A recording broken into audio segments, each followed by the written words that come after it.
This is मौलिक पटियाल। गुजरात से हूँ मैं, पालमपुर सिटी, बनासकांठा डिस्ट्रिक्ट। आज मैं जो ये चार्ट आपको दिखा रहा हूँ, उस चार्ट में आप लोग देख रहे हैं कि ये निफ्टी का 12 मंथ्स चार्ट है, यानी कि ये ईयरली चार्ट है निफ्टी का। ये जो आप ऊपर पिछले साल का हाई देख रहे हो 26,277, ये जो आपको दिख रहा है 26,277 का हाई था पिछले साल का। इस साल हाई लगाया है 26,104। अभी ये साल ख़त्म होने में 2 महीने बाकी हैं, नवंबर और दिसंबर। लेकिन मैं आपको कुछ इंटरेस्टिंग चीज़ें दिखाना चाहता हूँ आज।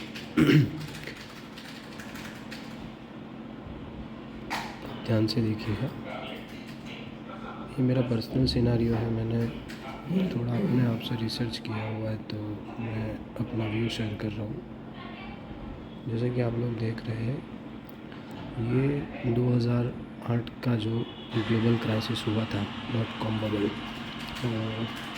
यस, तो .com बबल जब हुआ था उस टाइम पे निफ्टी की जो ये ईयरली कैंडल है उसके पहले वाली कैंडल्स जो यानी कि बहुत स्टार्टिंग में 2003 से जब ये कैंडल बन रही है, तो उसके साथ साथ जो 2 लाइनें चली आ रही है, 2 मूविंग एवरेज है, वो कौन सी है मैं ये अभी यहाँ पे डिस्कस नहीं करूँगा, क्योंकि ये मेरा पर्सनल स्टडी है इसलिए।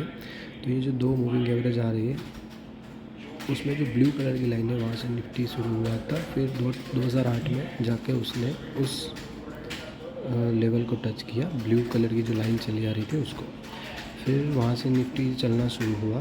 तो देखते जाइए आप, जैसे जैसे मतलब वो आगे जाता जा रहा है, तो उस लाइन से जितना दूर जा रहा है, दूर जाने के बाद एक बार वो कंपलसरी उस लाइन को टच करने, यानी कि उस मूविंग एवरेज को टच करने के लिए आता है।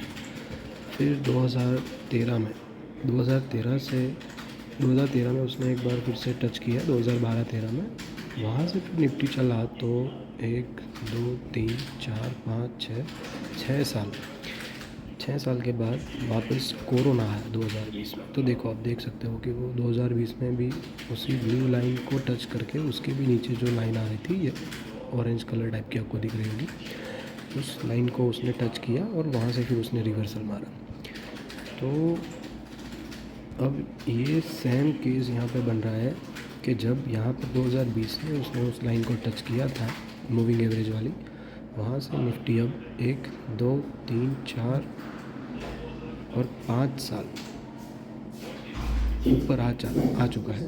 और ये जो कैंडल इस साल वाली है, 2025 वाली, जो दिसंबर में क्लोज़ होगी, वो इस ब्लू कलर की लाइन जो अभी आपको यहाँ पे दिख रही है 17,000 18,000 के आसपास, उस लाइन से बहुत दूर जा चुकी है।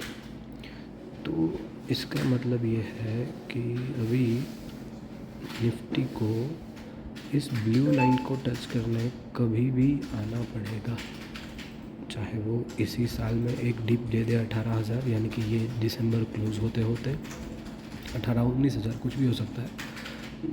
मेरे हिसाब से ये है 17,500 से लेके 18,000 तक का, 18,900 तक का। तो उस लाइन को टच करने निफ्टी एक बार ज़रूर आना चाहिए।